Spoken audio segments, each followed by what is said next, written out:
সত্যদিন প্রচারে RMYTC Islamic TV. 32 নম্বর প্রশ্ন হলো, কোরবানির সুন্নাহ পদ্ধতি কি, কোন দিকে ফিরে জবাই করতে হবে? এর উত্তর হলো, কোরবানির সুন্নাহ সম্মত পদ্ধতি হলো পশুকে মাথা দক্ষিণ দিকে দিয়ে পাও কেবলামুখী করে তারপরে বিসমিল্লাহি আল্লাহু আকবার বলে কি করতে হবে? জবাই করতে হবে। জবাই করার ক্ষেত্রে সাধারণত পশুর কানকে গলার দিকে টেনে ধরলে যে জায়গায় এসে কান থামে ওই জায়গা বরাবর যদি ছুরি চালানো হয় তাহলে খুব দ্রুত পশুর জবাই হয়ে যায়, কষ্ট কম হয়, হাঁটি টাটির উপরে যায় না সাধারণত। বাকি এই জায়গাটা ধরে যেখানে হাড্ডি নেয় সেখানে ছুরি চালানো এবং পশ্চিম দিকে ফিরিয়ে দক্ষিণমুখী করে করা। যদি কেউ অন্য কোনো দিকে ফিরে করে ফেলে তাহলেও তার কোরবানি হয়ে যাবে, কিন্তু এটা সুন্নাহর খেলাফ হলো। রাসূল আকরাম সাল্লাল্লাহু আলাইহি সাল্লাম থেকে এভাবে কোরবানি করাটাই প্রমাণিত আছে। 32 নম্বর প্রশ্ন হলো, কোরবানির ভাগিদারদের নাম জপা কোরবানির পরে এটা জরুরি কিনা? আপনারা দেখবেন ভাগিদারে কোরবানি যদি দেয় তার লিস্ট লিখতে লিখতে অবস্থা খারাপ হয়ে যায়, এবং যিনি কোরবানির পশু জবাই করেন ওই হুজুর নাম নিতে নিতে অবস্থা খারাপ। আল্লাহর নামে এতবার নেয় কিনা সন্দেহ, এতবার ওই ভাগিদারদের নাম নেয়, কারণ ভালো করে নাম নিলে টাকা পাওয়াও, কোরবানি জবাইয়ের টাকা পাওয়াও কঠিন হয়ে যাবে। তো এটা জরুরি কিনা? উত্তর হলো এটা মুস্তাহাব। কোরবানি করার পরে আল্লাহুম্মা তাকাব্বালহু মিন ফুলান ফুলান ফুলান, আল্লাহ এটাকে অমুকের পক্ষ থেকে নাম ধরে তাদের পক্ষ থেকে কবুল করুন, এরকম বলাটা মুস্তাহাব, উত্তম। রাসূল আকরাম সাল্লাল্লাহু আলাইহি ওয়াসাল্লাম নিজেও বলেছেন, আল্লাহ এটা আমার পক্ষ থেকে কবুল করেন, এটা আমার উম্মতের পক্ষ থেকে কবুল করেন, আমার পরিবার, এটা আমার উম্মতের পক্ষ থেকে। তাহলে এভাবে সবাইয়ের পক্ষ থেকে কোরবানি যে কয়জন দিচ্ছে তাদের পক্ষ থেকে কোরবানি হচ্ছে এই কথাটা, এবং তাদের পক্ষ থেকে আল্লাহ কবুল করেন, এটা বলাটা উত্তম, মুস্তাহাব কিন্তু কিনা কোনো কারণে যদি এটা কেউ বলতে ভুলেও যায়, নিয়ত যেহেতু আছে আল্লাহ জানেন, অতএব কি হয়ে যাবে? কোরবানি হয়ে যাবে।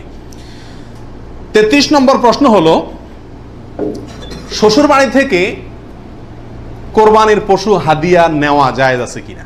জোরে সোরে এই কালচারটা ইদানিং ছড়াইতেছে, মানুষের টাকা পয়সাও হয়েছে, তো এই জন্য ওই মেয়ের বাপের বাড়ির পক্ষ থেকে ছেলের বাপের বাড়িতে গরু পাঠায়, ছাগল পাঠায়। আগে পাঠাইতো রান, কল্লা, গোস্ত। এখন গোস্ত, কল্লা আর রানে জামাইরাও খুশি না আর বাপ মাও দিয়া সন্তুষ্ট না, এই জন্য পাঠায় ডাইরেক্ট গরু বা ছাগল। এটা জায়েজ আছে কিনা? উত্তর হলো, যদি হাদিয়া হিসাবে দেয় তাদেরও সামর্থ্য আছে, অভাব নাই, আর এটা লোকচক্ষু ভয়ে অথবা সমাজের মানুষের বলার ভয়ে বা অন্য কোনো কারণে না দেয়, এমনি আসলে হাদিয়া দিছে, তাহলে তো হাদিয়া নেওয়া তো জায়েজ আছে, বরং সুন্নাত। কিন্তু যদি এটা হয় যে না দিলে জামাই কি বলবে, জামাইয়ের মা খোঁচাবে, অমুকরা খোঁচাবে, তমুকরা খোঁচাবে, এসব কারণে যদি দেয় তাহলে সেটা গ্রহণ করা জামাইয়ের পরিবারের জন্য কি হবে না? জায়েজ হবে না। এবং এটা খুবই বাজে একটা কালচার। উচিত তো হলো জামাই বাবাজিয়ে শাশুড়ির জন্য, শ্বশুরবাড়ির জন্য গরু ছাগল পাঠানো, এটা হলো উচিত। কারণ তারা সারা জীবন এই মেয়েটাকে বড় করে লাখ লাখ টাকা ইনভেস্ট করে মানুষ করে আমাকে দিয়ে দিছে, আমি বছরে বছরে একবার করে তাদের একটা গরু ছাগল দিতে পারলে ভালো হয়। খবরদার আবার শ্বশুরবাড়িতে দিলেন, বাহর বাড়িতে কিছুই দিলেন না, অনেকে আছে শ্বশুরবাড়ির অন্ধ, আবার সেটাও আবার সঠিক না। ব্যালেন্স রাখতে হবে, আল্লাহ তৌফিক দান করুন। 35 নম্বর প্রশ্ন হলো, বৈদ্যুতিক মেশিনে জবাই করা জায়েজ আছে কিনা? আপনারা জানেন যে উন্নত দেশগুলোতে বৈদ্যুতিক মেশিন দিয়ে জবাই করার একটা কালচার প্রচলিত আছে, বা অটোমেটিক মেশিন দিয়ে জবাই করার কালচার আছে। এটা দিয়ে জবাই করলে জবাই হবে কিনা? উত্তর হলো, পশু জবাই হওয়ার জন্য শর্ত হলো পশুর নির্দিষ্ট কয়েকটা রগ আছে, রগগুলা কাটা যেতে হবে এবং রক্ত প্রবাহিত হইতে হবে। যদি কোনো বৈদ্যুতিক শক ইত্যাদির মাধ্যমে পশুকে দুর্বল করে ফেলা হয়, যে দুর্বল করার পর অনেক সময় বাঁচে কিনা এটাই সন্দেহ হয়, এরপরে ছুরি চালানো হয়, তাহলে ওই পশু দিয়ে কোরবানি করা জায়েজ হবে না, কারণ যে দুর্বল বানায় তাকে কি করা হচ্ছে? জবাই করা হচ্ছে, বিধায় এটা জায়েজ নাই। আর যদি ছুরি দিয়ে করা হয় এবং মানুষের হাত না লাগে এবং বিসমিল্লাহ বলা হয়, মুসলমানে সুইচ চালায়, তাহলে সেক্ষেত্রে ছুরি দিয়ে যদি জবাই হয়, কাটা যায়, তাতে কি হবে? কোরবানি হয়ে যাবে ইনশাআল্লাহ, এবং জবাই বিশুদ্ধ হবে। 35 নম্বর প্রশ্ন হলো, জবাইয়ের সময় বিসমিল্লাহ বলতে যদি কেউ ভুলে যায় তাহলে কি করবে? এর উত্তর হলো, নিজের পশু তো নিজে জবাই করা উত্তম। যারা প্রফেশনাল জবাই করেন মৌলভী সাহেবরা, তারা তো ভুলের কথা না, কারণ তাদের অভ্যাসই আছে। নিজেটা নিজে করতে গেলে ডরে ভয়ে ভুলেও যেতে পারে, যদি কেউ ভুলে যান ভয়ের কোনো কারণ নাই। মুসলমান যদি ভুলেও যায় তবুও সেই পশু হালাল হবে, খাওয়া হারাম হবে না। ইচ্ছাকৃত যদি কেউ বিসমিল্লাহ না বলে সেটা ভিন্ন কথা, সেটা সমস্যা আছে, কিন্তু ভুলে যদি বিসমিল্লাহ না বলে তাতে পশু হালালই থাকবে, হারাম হবে না ইনশাআল্লাহ। 36 নম্বর প্রশ্ন হলো, কোরবানিকারীকে কি চুল, নখ ইত্যাদি কাটা থেকে বিরত থাকতে হবে? উত্তর হলো হ্যাঁ। নবী আলাইহিস সালাম বলেছেন, মান আরাদা আন ইউদাহিয়া, যে ব্যক্তি কোরবানি করার ইচ্ছা রাখে, পোষণ করে, ফালা ইয়াখুজ মিন শা'রিহি ওয়া আযফারিহি শাইআ, সেই জন্য তার নখ চুল ইত্যাদি কোনো কিছুতে হাত না দেয়।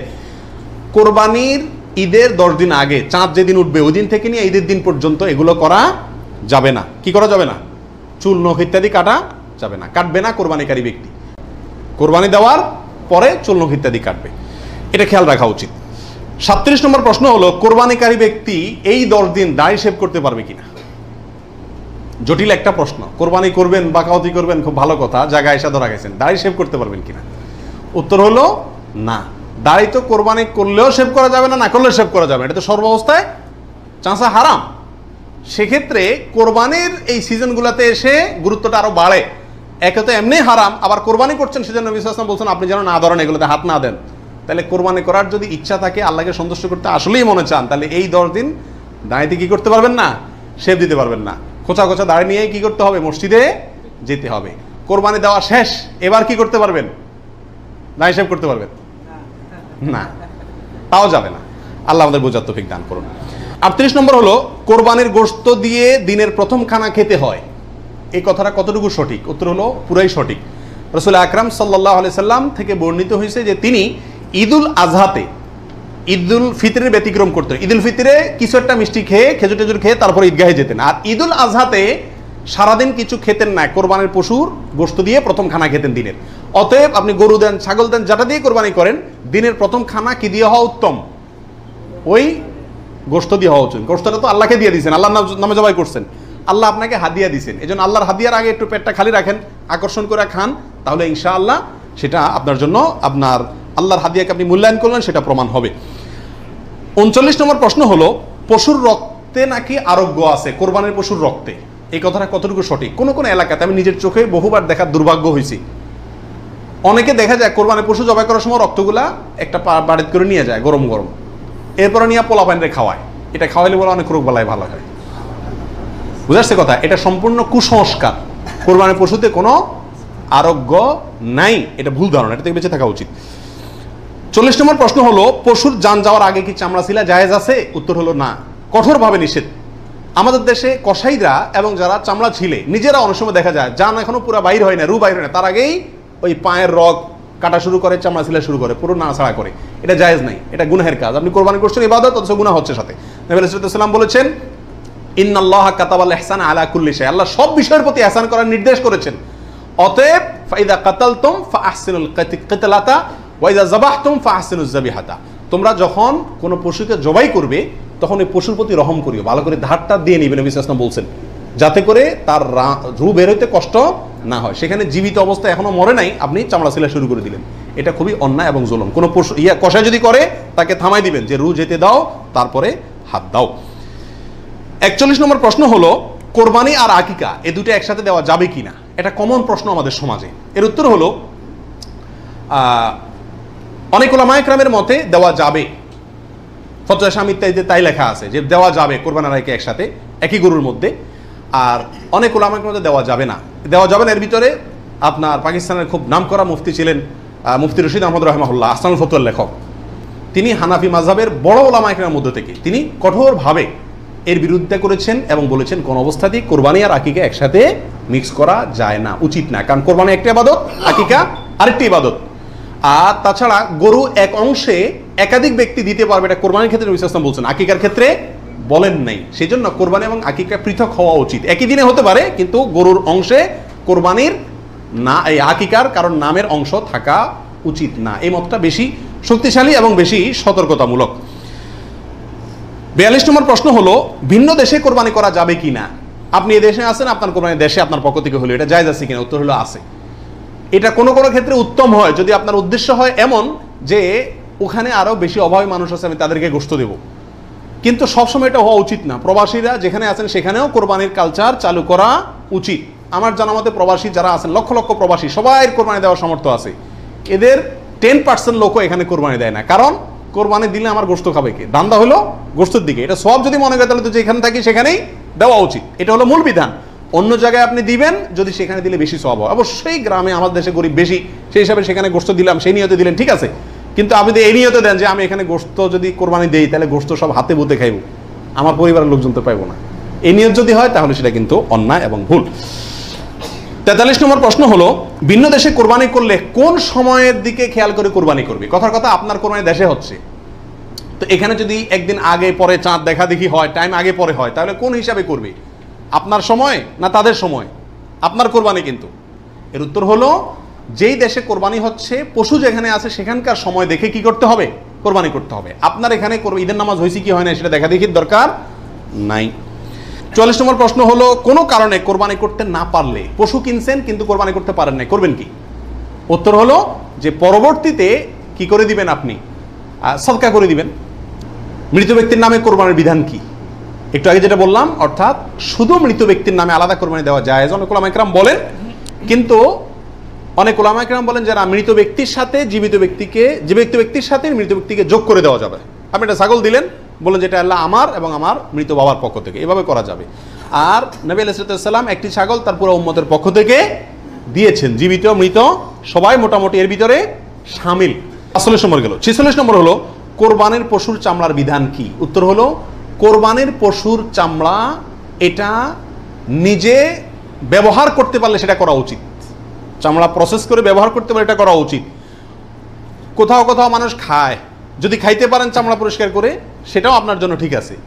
কিন্তু কোরবানির পশুর চামড়া বিক্রি করা হয় আমাদের দেশে বেশিরভাগ ক্ষেত্রে, এই কাজটা অনুত্তম কাজ, অনুচিত কাজ। কেন?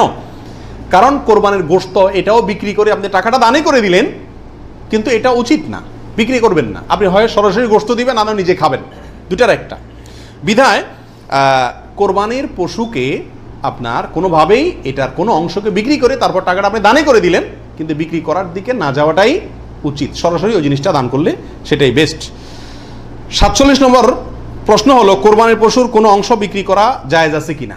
চামড়ার ক্ষেত্রে এই কথা চলে আসছে অনেকাংশে, তাও পৃথক করে বলতে হয় যে না, কোরবানির পশুর গোশত, হাড্ডি, বুড়ি কোনো কিছু বিক্রি করা যিনি কোরবানি করছেন তার জন্য জায়েজ নাই, উচিত নাই।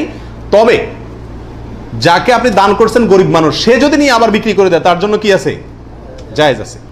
কোরবানির পশুর চর্বি অথবা হাড্ডি এগুলো বিক্রি করার একটা প্রথা আছে আমাদের দেশে, এটা করা যাবে না।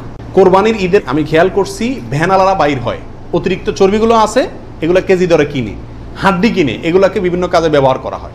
তো আমাদের জন্য এগুলো বিক্রি করে নিজে খাওয়ার তো প্রশ্নই ওঠে না। যদি বিক্রি করেই ফেলেন তাহলে এটা দান করে দিতে হবে গরিবকে। আর বিক্রি না করে ওটা হয় এমনি আল্লাহর রাস্তায় কাউকে দিয়ে দিবেন, আর না হলে নিজে খাবেন, ব্যবহার করবেন, বিক্রি করবেন না। 48 নম্বর প্রশ্ন হলো, কোরবানির গোশত কিভাবে বন্টন করবেন, কয় ভাগ করবেন? এর উত্তর হলো, কোরবানির পশু 3 ভাগে বন্টন করা উলামা ইকরাম মুস্তাহাব বলেছেন, কিন্তু কোনো হাদিসে এর ক্ষেত্রে আলাদা করে এভাবে নির্দেশ করা হয় যে 3 ভাগে করতে হবে। আল্লাহ কোরআনে বলছেন যে ফাকুলু মিনহু, তোমরা কোরবানির পশু থেকে নিজেরা খাও, ওয়া আতইমু আল কানিআ ওয়াল মুতাররা, ধনী গরিব সবাইকে দাও। তাহলে ধনী গরিব 2 ভাগকে দাও, আবার নিজে খাও, 3টাই হয়ে গেল এখানে। এর থেকে 3 ভাগ মোটামুটি এভাবে ইঙ্গিতে বোঝা যাচ্ছে, কিন্তু এটা কোনো জরুরি কিছু না। আর সহিহ মুসলিম হাদিসে আছে নবী সাল্লাল্লাহু আলাইহি ওয়াসাল্লাম বলেছেন তোমরা নিজেরা খাও, আবার রেখেও দাও, আবার দানও করো, অর্থাৎ 3টা করা যাবে। আবার সহিহ মুসলিমের আরেক বর্ণনায় আছে তোমরা খাও এবং মানুষকে খাওয়াও। তাহলে বোঝা গেল নিজে খাওয়া, অন্যকে দান করা সবগুলাই উত্তম এই কোরবানির গোশতের ক্ষেত্রে। 49 নম্বর প্রশ্ন হলো, সমাজের ভাগ বলে একটা ভাগ প্রচলিত, যেটা জায়েজ আছে কিনা? অনেক এলাকাতে কোরবানি করার পরে সমাজের ভাগ উঠায় নেয় জোর করে, বা বলা ছাড়া, জোর করা লাগে না, এমনি সবাই দেয়। এটা জায়েজ আছে কিনা? উত্তর হলো এটা উচিত না, এটা অন্যায়। কেন? কারণ আমরা 5 জন মিলে একটা গরুতে অংশগ্রহণ করলাম, দিলাম, এখন সমাজে 1 ভাগ নিয়ে তাদের মতো গরিবকেই দিল তারা, কিন্তু আমার হয়তো অন্য গরিব আছে, আত্মীয় স্বজন, আমি তাদেরকে দেবো, কিন্তু তারা তো তাদের মতো দিচ্ছে, এটা উচিত না। আমার গোশতটা আমি কি করবো না করবো সম্পূর্ণ আমাকে স্বাধীনতা দিয়েছে ইসলাম, বিধায় সেখানে এরকম অঘোষিতভাবে চাঁদাবাজি বা হয়তো অনেকে সন্তুষ্ট হয়ে দেয়, কিন্তু কারোর মনে অসন্তুষ্ট থাকতে পারে, যদি থাকে তাহলে এটা জটিলতা দেখা দিবে। এই জন্য কি হবে না, এটা উচিত হবে না, যার যারটা তাকে ভাগ করতে দেওয়া উচিত এবং উত্তম। 50 নম্বর প্রশ্ন হলো, কোরবানির পশু অমুসলিমকে দেওয়া যাবে কিনা? উত্তর হলো কোরবানির গোশত অমুসলিমকে খাওয়ানো যাবে, অসুবিধা নেই, শরীয়তে কোথাও নিষেধাজ্ঞা নাই, অমুসলিমকেও খাওয়ানো যাবে। 51 নম্বর প্রশ্ন হলো, কোরবানির গোশত 3 দিনে বেশি রাখা জায়েজ আছে কিনা? উত্তর হলো জায়েজ আছে, 3 দিনে বেশি রাখা যাবে না এমন কোনো কথা নাই। 52 নম্বর প্রশ্ন হলো, কোরবানির গোশত শুকায় রাখা জায়েজ আছে কিনা? যে এলাকায় ফ্রিজ নাই তারা শুকায় রাখতে পারবে কিনা? অনেকে বলেন আমাদের দেশে যে কোরবানির গোশত কি কারণ যায় না, শুটকি বানানো যায় না, এতে গরুর কষ্ট হয়, পশুর কষ্ট হয় বা গুনাহ হয়, এগুলা মন গড়া কথাবার্তা, এটা সঠিক নয়। বরং যে কোনোভাবে আপনি চাইলে কি করতে পারবেন, গোশত রাখতে পারবেন। আল্লাহ সুবহানাহু ওয়া তাআলা আমাদের সবাইকে বিশুদ্ধ রূপে সঠিকভাবে কোরবানি করার তৌফিক দান করুন। জাযাকুমুল্লাহ। ওয়া আখিরু দাওয়ানা আলহামদুলিল্লাহ। সম্মানিত ভিউয়ার, ভিডিওটি ভালো লাগলে সাবস্ক্রাইব করুন এবং বেল আইকনটিতে ক্লিক করুন। দিন প্রচারের উদ্দেশ্যে ভিডিওটি শেয়ার করুন।